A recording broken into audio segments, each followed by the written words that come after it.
여러분, 우리는 하나님의 사람으로 살아갑니다. 하나님의 사람으로 살아가는 가운데 무엇이 가장 중요하다고 생각이 되십니까? 이스라엘 백성들이 애굽에서 나와서 광야의 길을 건너서 이제는 이스라엘 백성들이 가야 할 가나안 땅까지 갈 때까지는 그 민족들, 여러 민족들을 살고 있는 그들의 땅을 지나가야 했습니다. 그럴 때마다 그 땅을 지나가야 했을 때에 그들에게 허락을 받고 그들이 허락해주면 다행히 잘 지나갈 수 있었지만은 그 땅을 허락하지 않을 때는 불가피하게 싸움을 했어야 했습니다. 싸움을 했었을 때에 그 주변에 있는 많은 다른 민족들이 이스라엘 민족이 어떻게 했는가를 저들이 소문으로 다 듣게 되었습니다. 가는 곳마다 막힘이 없고 가는 곳곳마다 다 승리하고 물리치고 지나갔던 것 때문에 너무도 주변에 있는 많은 족속들은 다 두려워 떨고 무서워했습니다. 그런데 이제는 모압 땅을 지나갈 때 모압의 왕 발락이라고 하는 사람이 두려움을 갖게 됩니다. 그 두려움을 갖고 이제는 발람이라고 하는 선지자를 통해서 그를 초청해서 그에게 부탁하는 것이 하나 있었습니다. 당신이 이 이스라엘 민족을 저주해 주기를 바란다. 우리의 땅에 들어와서 어떤 일을 벌일지 모르니까 그 민족을 저주해 주기를 바란다라고 사람을 보내서 청했습니다. 그러니까 이 발람이라고 하는 사람이 하나님 앞에 기도했습니다. 하나님, 내가 저들과 함께 가야 하겠습니까? 가지 말아야 하겠습니까? 라고 물었습니다. 그때 하나님께서 뭐라고 말씀을 하셨냐면 가지도 말고 그리고 그들을 저주하지도 말라. 그들은 이미 복 받은 자들이다 라고 그렇게 말을 일러줬습니다.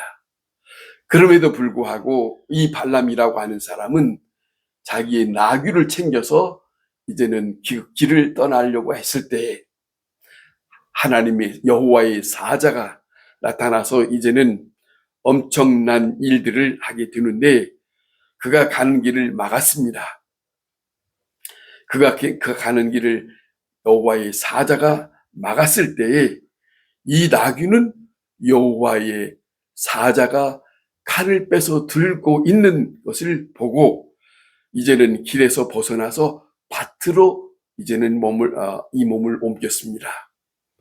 그런데 이것을 전혀 알지 못한 발람이라고 하는 사람은 이 나귀가 자기가 원하는 대로 행동하지 않으니까 때렸습니다.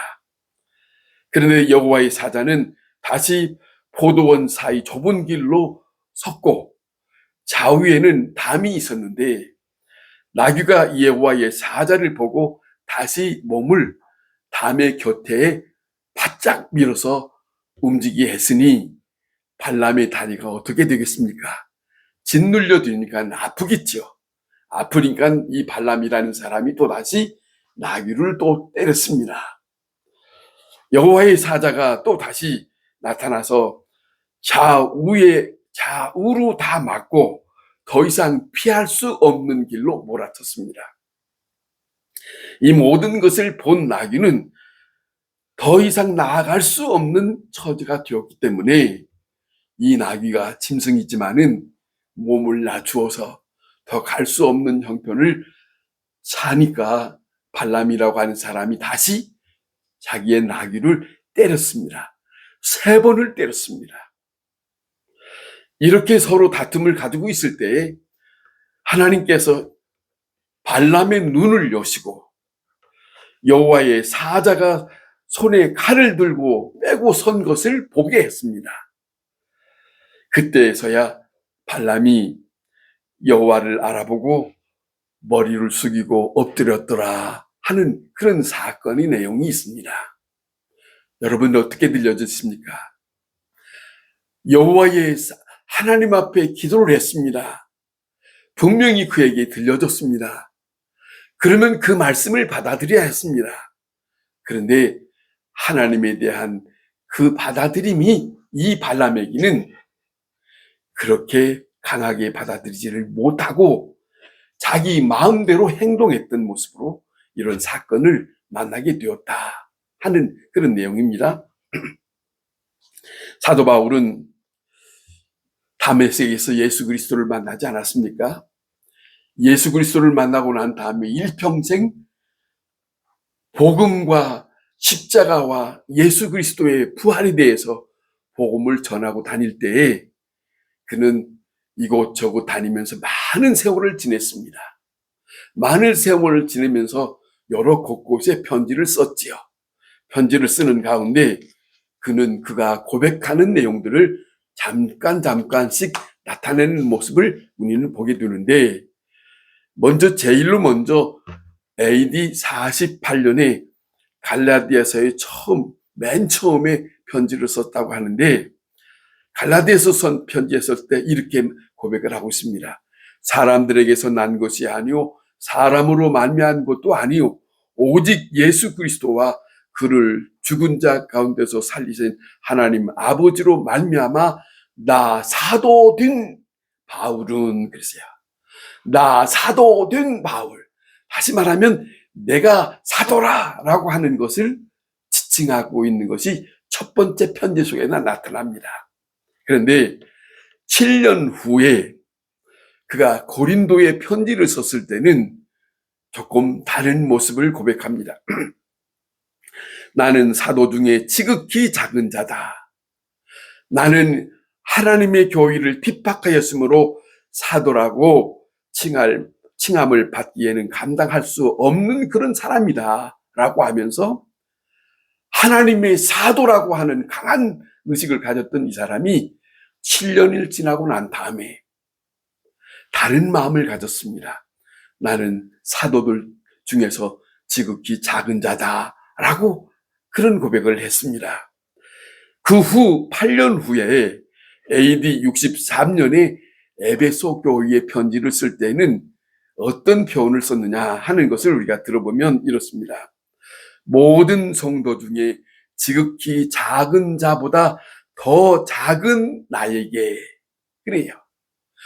모든 성도들 중에 작은 자보다 더 작은, 자기는 더 작은 자라고 그 은혜를 주시는 것은 측량할 길이 없다. 그러면서 자꾸 시간이 가면 갈수록 자기 자신을 낮추는 그런 고백을 우리는 그의 편지 속에서 우리가 읽어볼 수 있습니다. 이 사도 바울이 이제는 죽기 1년 전에 디모데에게, 믿음의 아들 디모데에게 편지를 쓰면서 이렇게 고백을 하는 내용을 다시 한번 들어봅니다. 미쁘사 모든 사람이 받을 만한 이 말이요 그리스도 예수께서 죄인을 구원하시려고 세상에 임하셨다 하여도다. 그러면서 하는 말입니다. 죄인 중에 내가 괴순이라 라고 말합니다. 뭘 얘기합니까? 시간이 가면 갈수록 사도 바울은 하나님에 대한, 예수 그리스도의, 자기를 만나줬던 예수 그리스도에 대한 의식을 전에 맨 처음에 생각했던 것과 보다는 점점 강하게 가지고 있으면서 자기 자신에 대해서 점점 낮추는 고백을 하다. 이거예요. 엄청난 차이예요. 시간이 가면 갈수록 자기 자신을 낮춰서, 왜? 그 여호와 하나님에 대해서, 예수 그리스도에 대해서 어떤 분인가 하는 그 의식이 자기에게 시간이 갈수록 더 와닿으니까, 와닿을수록 나는 이런 사람입니다. 나는 이런 사람입니다. 나는 이런 사람입니다. 라고 고백하고 있는 그런 내용을 우리가 보게 된다 하는 그런 말씀입니다. 여러분, 모세라고 하는 사람을 우리가 한번 봅시다. 모세라는 사람은 이스라엘 민족을 하나님으로부터 이끌림을 받고 수년을 동안을 하나님의 말씀을 전하지 않았습니까? 그런데 전하는 동안에 어느 날 그 백성들의 원망 소로 때문에 자기도 모르는 사이에 좀 좋지 않는 말을 했어요. 그러므로 인해서 하나님으로부터 그에게 엄청난 진노의 말을 듣지 않았습니까? 너는 비스가 산으로 올라가라. 그런 말씀을 듣지 않았습니까? 그런데 비스가 산으로 올라가라는 말을 들어서도 이 모세는 여호와 하나님에 대한 의식을 강하게 가진 사람이기 때문에 비록 얼마 후에 나는 비스가 산으로 올라갈 수 있겠지만은 그러나 이 백성들에게는 하나님의 입장으로 엄청난 말씀을 많이 전했습니다. 그들에게 여호와의 말씀을 지켜라. 그 말씀을 청종하라. 그 말씀을 지키지 않으면 하나님의 엄중한 진노를 살 수 있을 것이다. 아니, 무서운 말씀합니다. 저는 보면 구약 성경의 예언적인 말씀처럼 너희가 하나님으로부터 가나안 땅에 들어갔다 할지라도 너희가 하나님으로부터 다 쫓겨남을 당할 거다. 거기에서 쫓겨남을 당해서 고통을 당하고 환난과 고난을 당할 거다. 이렇게까지 말한 그런 말이 있는데 예언적인 것처럼 구약 성경에 이스라엘 백성이 그렇게 살았어요. 그런 내용을 저는 보게 됐습니다. 여러분, 이 모세가 오늘 이 본문에 이제 얼마 남지 않은 비스가 산에 올라가는 시간이 얼마 남지 않은 이 시간에 하나님이 이제는 모세를 불러서 말씀합니다. 너는 조상들처럼 이제는 엎드려질 것이지만은 다시 너를 이어서 이 백성들을 인도할 여호수아와 함께 흠하게 서라. 흠하게 서라 하는 말씀을 하시고 그 다음에 모세와 여호수아가 하나님의 말씀 따라서 흠하게 섰습니다. 흠하게 섰을 때에 하나님이 너무너무 안타까운 말씀을 하신 것이 오늘 이 본문의 내용입니다. 40년 동안을 같이 모세와 여호수아가 지켜보았던 하나님이 인도한 백성이 어떻게 하는 것을 지켜보았던 저들에게 이 두 사람 앞에 하나님이 말씀합니다. 그 말씀이 오늘 이 본문의 말씀이에요. 이 말씀 속에 이런 말씀을 우리가 들을 수 있는데 이 말씀을 우리에게 다시 한번 이렇게 말씀합니다. 나는 내가 맹세한 땅으로 그들을 인도하여 드리기 전 오늘 나는 그들이 생각하는 바를 아노라 그럽니다. 그들의 생각하는 바를 아노라. 여러분 무슨 말이에요? 뭐라고 하냐면 나는 내가 맹세한 땅으로 그들을 인도하여 드리겠지만은 그러기 전에 오늘 이 시간 그 백성, 이스라엘 백성, 아브라함의 후손되는 그 백성들이 이스라엘 가나안 땅에 들어가서 어떻게 나를 대할 것인지, 어떻게 살아갈 것인지, 어떻게 저들이 행할 것인지라고 하는 것을 그들의 생각을 나는 알고 있다. 그러면서 약속 때문에 이 백성을 인도하겠네 라고 하는 말씀을 남기고 있는 것이 오늘 본문이에요. 저는 이 말씀에 대해서 참으로 와닿는 것이 있어요. 뭐냐면 40년 동안을 이스라엘 백성이 하나님을 원망하고 모세를 원망하고 얼마나 많이 그랬습니까?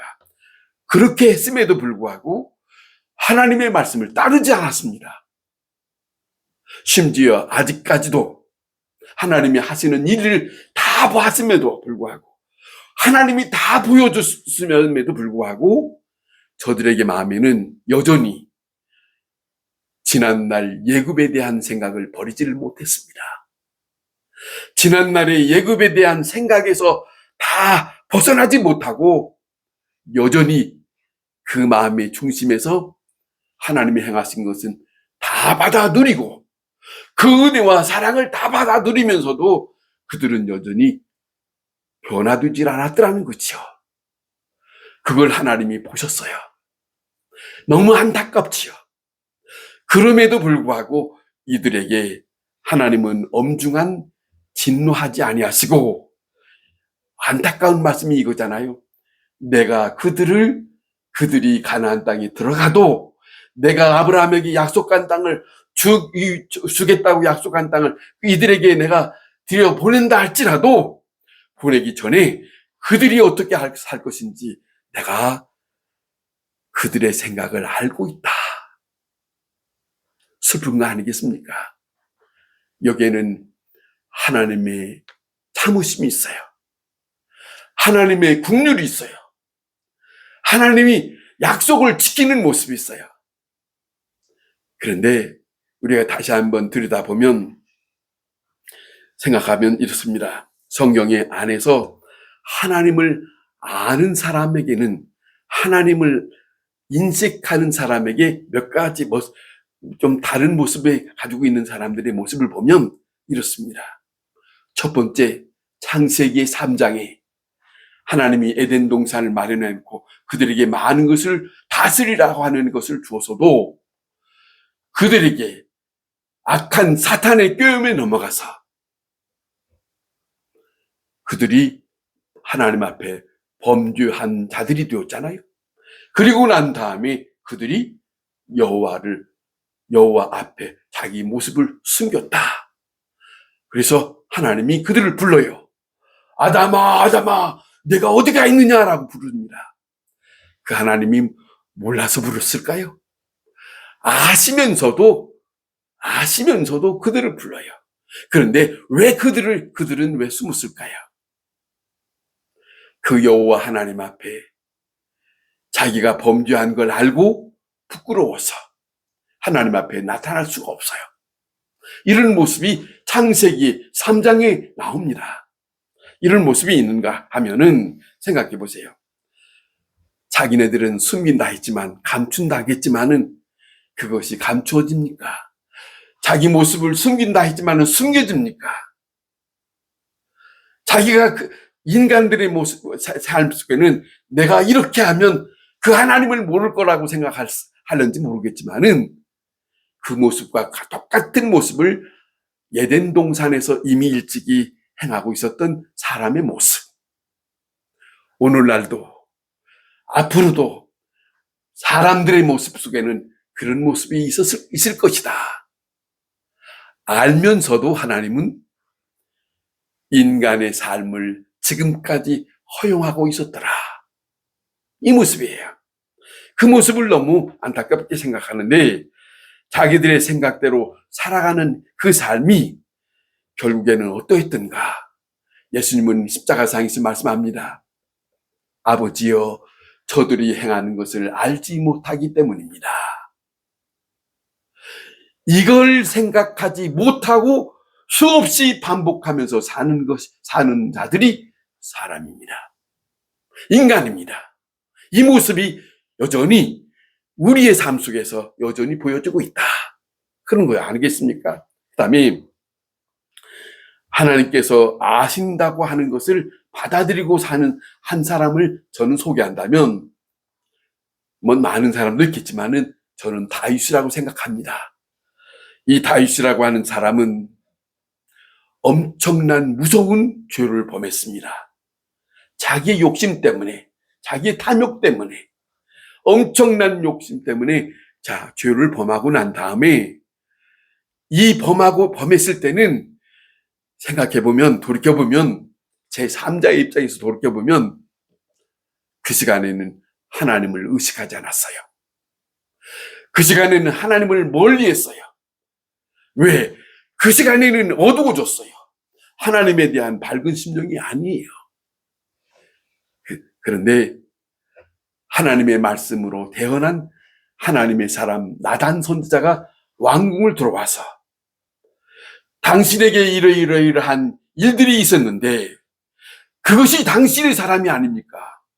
당신이 그렇지 않았습니까? 했을 때 이 다윗이라는 사람이 아무리 궁전이라 할지라도 깜짝 놀라고, 내가 여호와 앞에 죄를 범한 죄인입니다라고 하나님 앞에 엎드렸다 하는 거 아닙니까?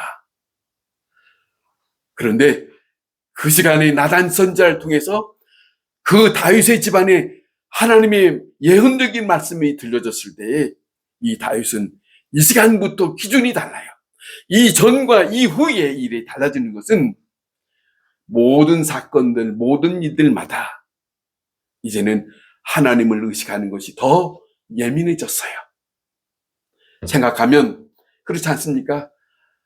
그 아들 압살롬 때문에 궁전에서 쫓겨남을 받을 때 시므이를 통해서 돌팔매질하고 저주하는 소리를 들을 때 신하는 명령만 하시오 그를 목을 베겠습니다 합니다마는 이 다윗은 하나님을 의식하고 있기 때문에 이런 말을 합니다. 그러지 마라. 하나님께서 그를 통해서 나를 저주하라고 했다면 그 일을 내가 그렇게 받아들여야 하지 않겠냐라고 하나님을 의식합니다. 이 다윗입니다. 모든 사건들마다 이제는 하나님의 의식에 대해서 더 밝아졌습니다. 여러분, 사도 바울은 에베소에서 이를 말씀합니다. 총명이 있어야 된다. 그리고 하나님에 대한 이 총명은 하나님에 대한 의식이 있어야 된다는 거죠. 자, 그것이 없으면 어두움에 사는 사람이 되고 만다 하는 그런 말씀이 아니겠습니까? 자, 시편 139편의 다윗은 그러고 난 다음에 그는 하나님 앞에 자신의 모습, 자신의 존재에 대해서 아주 모든 사람이 공감할 수 있는 그런 고백을 하지 않습니까? 여호와는 나를 아시느니라. 여호와는 나를 아시나이다. 그럽니다. 여호와는 나를 아시나이다라고 이렇게 시작하면서 내가 앉고 일어섬을 아시고 멀리서도 나의 생각을 밝게 하시오며 나의 모든 길과 나의 눕는 것을 살펴보셨으며 나의 모든 행위를 익히 아시오니 내 혀의 말을 알지 못하는 것이 하나도 없으십니다. 그러면서 하는 말입니다. 내가 주의 영을 떠나 어디로 가며 주 앞에서 어디를 피할 수 있습니까?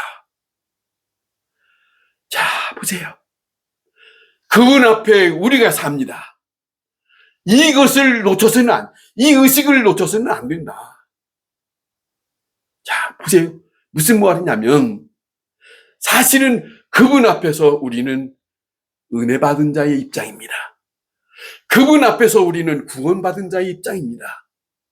지금 우리는 그분 앞에서 우리는 보함을 받고 지키심을 받고 사는 사람의 입장입니다. 그러면 우리는 그분 앞에서 우리가 그분을 배반할 수는 없어요. 하나님의 약속을 저버릴 수 있는 삶도 아닙니다. 하나님께서 내게 베푸신 지금 현실에 내가 하고 있는 모든 것이 잘 안 된다 할지라도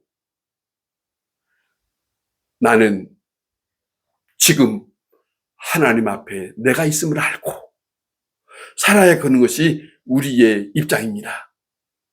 사실은 이것은 어느 시대에 살았던 사람이냐가 문제가 아닙니다.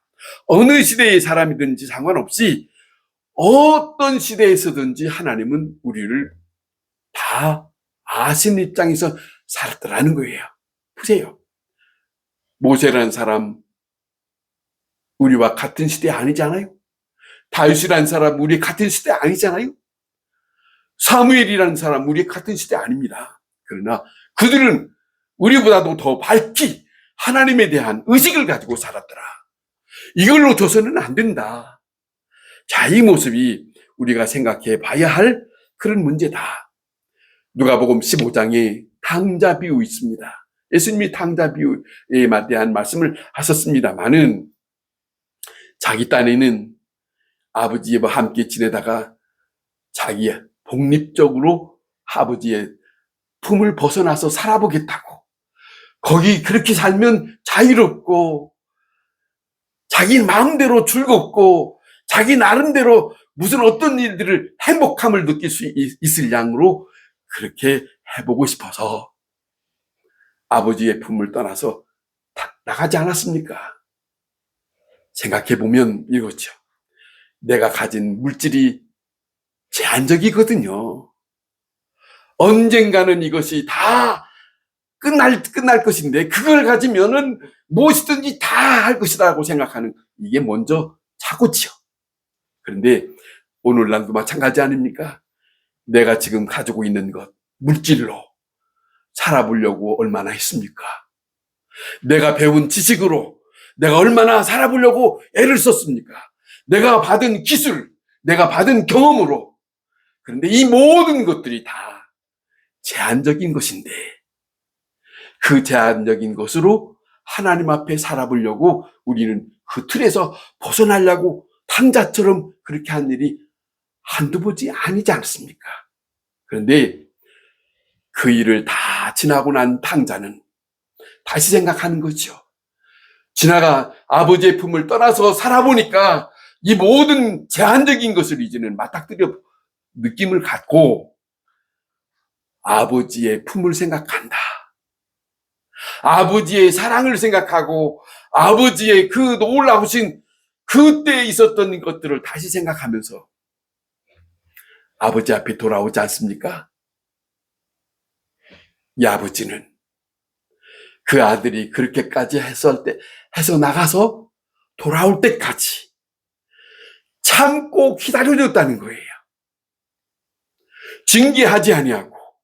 그러면서 돌아오니까 그 아버지의 고백을 들어보세요. 죽었던 아들 살았다. 잃어버렸던 아들 다시 이제는 얻었다. 찾았다. 이런 심정으로 이 아들을 받아들이는 그 시간까지는 이 아버지의 마음이 어떤 마음이었는가 생각이, 지금 오늘 이 본문에 하나님이 이스라엘 백성들에 대해서 말씀하신 것 같이 나는 그들의 생각 다 알고 있다. 어떤 생각을 하고 있는지 다 알고 있다. 그러면서도 참아주세요. 그러면서도 기다려주세요. 그러면서도 언젠가 다시 돌이켜 올 것이지. 그런 마음을 갖고 참아주시는 그 하나님. 엄청난 하나님의 사랑이 아니십니까? 자, 오늘 이 본문에 저들이 나를 버리고 약속을 지키지 아니하고 내가 그들에게 진노하자 내 얼굴을 저들에게 보이지 않겠다라고까지도 말씀하십니다. 아버지께서 그러고 싶겠습니까? 그러나 그렇게 하고 싶은 마음으로 왜 저들에게 내 얼굴을 보이지 않으면 저들이 어떻게 하는 건가를 다시 보고 싶은 거예요. 그런 구약 성경에 그런 일들이 다시 많이 반복되었어요. 또 다시 잠깐 해주면 다시 또 하나님 앞에 오고 울급을 입고 다시 또 돌봐주면 또 다시 돌이켜 다시 하는 길로 가고. 이게 인간입니다. 이게 누구의 모습입니까? 바로 나의 모습이고 바로 우리의 모습인데 이런 모습에서 반복되는 것을 원치 않습니다. 이제는 하나님의 사람으로 아버지의 백성으로 살아가기를 원하시는 마음에서 이 말씀을 하시는 게 아닙니까? 여호와 하나님은 백성들에게 두려움을 주시려고 하는 게 아닙니다. 사실은 진노하시는 하나님이 계십니다. 그걸 잊어서는 안 됩니다. 자, 그러나 중요한 것은 이겁니다. 그분의 사랑이 있고 그분의 긍휼이 있고 그분은 그 긍휼 속에서 그 백성이 나와 함께 하기를 원하시는 그 깊은 마음이 있다는 것을 우리는 잊어서는 안 된다. 왜냐하면 이 땅 사는 동안에는 제한적인 것이니까 이 땅에 나와 함께 그렇게 살다가 내가 다시 와서 너희를 불러서 나 있는 곳에 있을 곳으로 데려갈 것이라는 약속이 있잖아요.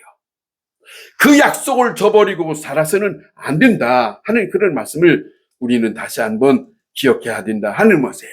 그래서 이스라엘 백성들에게 끊임없이 하나님이 저들에게 들려주시는 말씀이 있어요. 애굽에서 종되었던 너희들을 구원한 자가 나 여호와 하나님이니라. 이걸 계속 반복해요. 애굽에서 종되었던 너희들을 내가 너희들을 끄집어낸 바로 그자가 나 여호와다. 무슨 말이에요? 나를 좀 잊지 마라. 왜 너희가 나를 저버리고 살아보려고 하느냐? 나에 대해서 끊임없이 이 의식에서 벗어나지 마라. 이거 아니겠습니까? 오늘로 말하면 우리는 예수 그리스도로 인해서 구속함을 받은 사람이에요. 죄와 사망에서 벗어남을 받고 그러잖아요. 요한복음에서도 말씀하시기를 예수 그리스도의 말씀, 예수 그리스도를 영접하고 보내신 자를 믿으면 사망에서 생명으로 옮겨든 자라고 그 입장으로 살아간 사람이고 다시 예수님께서 우리를 데리러 오신다고 하는 그 입장에서 살아가는 사람이라면 우리는 언제든지 어느 시점이든지 간에 여호와 하나님을 예수 그리스도를 의식 속에서 잊어버리면 안 된다. 그 이 땅에 어느 것이 중요한 게 아니에요. 어느 것이 중요한 게 아니고 그 어떤 것도 중요하다고 보다도 더 중요한 것은 하나님의 의식을 저버리지 않는 것이 더 중요합니다. 그걸 잊어서는 안 된다 하는 말씀을 우리가 생각을 해야겠다. 그런 말씀입니다. 여러분, 야곱의 아들 요셉이라는 사람을 다시 한번 생각해 봅시다. 이복 형제들에게 버림을 받고 낯선 애굽의 땅에 남의 집 종살이를 합니다. 억울하게 감옥살이를 합니다. 자, 그렇게 13년을 지냈습니다마는 그의 마음속에는 자기에게 꿈으로 들려주었던 그분을 잊지 않았어요. 의식하고 살았어요. 도덕적으로, 윤리적으로 그 어떤 모습에서든지 자기 자신을 흐트러지게 살려고 하지 않았습니다. 전혀 흐트러지게 살려고 하지 않았던 그 애굽의 모습을, 요셉의 모습을 우리는 볼 수 있어요. 뿐만 아니라 다니엘과 그 친구들, 남의 나라의 바벨론에 가서 자, 그곳에서 그들이 좋은 대접을 받고 좋은 위치에 있었지만은 고관의 위치에 있었지만은 그들의 마음속에는 주 여호와 하나님에 대한 의식이 떠나질 않았습니다. 그렇기 때문에 하나님 앞에 기도하고 그렇기 때문에 어떤 일에 있어든지 여호와 하나님의 백성, 하나님의 사람으로 옳지 않은 것에 합세하지 않았습니다. 바른 길을 갔습니다. 심지어 뭘 하냐면 내가 어떤 일에 처한다 할지라도 아니 그 순간에 나를 하나님께서 돕는 손길을 내가 보지 못한다 할지라도 나는 그 하나님을 버릴 수 없습니다. 이런 의식. 하나님의 백성이란 이 의식이 얼마나 중요한지 저는 날마다 잊을 수가 없어요. 욥이란 사람을 생각해 봅시다. 그 사람 성경에 나온 대로 동방의 의인이요. 그는 부자라고 소문난 사람입니다만은 그러나 그는 성경에 앞장에서 기록한 것처럼 자기 자식들과 날마다 하나님 앞에 제단을 쌓았다. 혹이라도 저들이 죄를 범해서 하나님 앞에 버리면 될까봐. 자, 그러면 그런 심정으로 자, 그렇게 살았는데 자기가 가진 많은 재산에 만족하지 않고 그는 그 재산이 있을 때든지 그 재산이 다 날아갔다 할지라도 그의 마음의 고백을 들어보세요. 그의 마음의 고백은 이렇습니다. 내가 육체 밖에서 하나님을 보리라. 내가 육체 밖에서 하나님을 보리라. 내가 그를 보리니 내 눈으로 그를 보기를 낯선 사람처럼 하지 아니할 것이다. 이게 뭐예요? 여전히 재산이 있든지 없든지 하나님에 대한 의식이 있는 사람의 고백 아닙니까? 지금만이 아니라 내가 육체 밖에서 그분을 볼 것이다. 나는 그분을 안다. 나는 그분을 바라보면서 살았다. 나는 그분이 아니고서는 내가 없다. 이런 고백 아니겠습니까? 자, 놀라운 고백 아니겠습니까? 자, 보세요. 우리는 언젠가는 육체 밖에 떠날 사람들입니다. 육체 밖에서 하나님을 대할 수 있는 사람들입니다. 그런데 그때 가서 생각해 보자가 아닙니다. 지금 이 땅에서 사는 동안에, 아니 육체로 살고 있는 동안에 하나님에 대한 의식을 가지고 살지 아니하면 우리는 육체 밖에서 그 여호와 하나님을 만날 수가 없어요. 없습니다. 중요한 겁니다. 생각해 봅시다. 다시 한번 생각해 봅시다.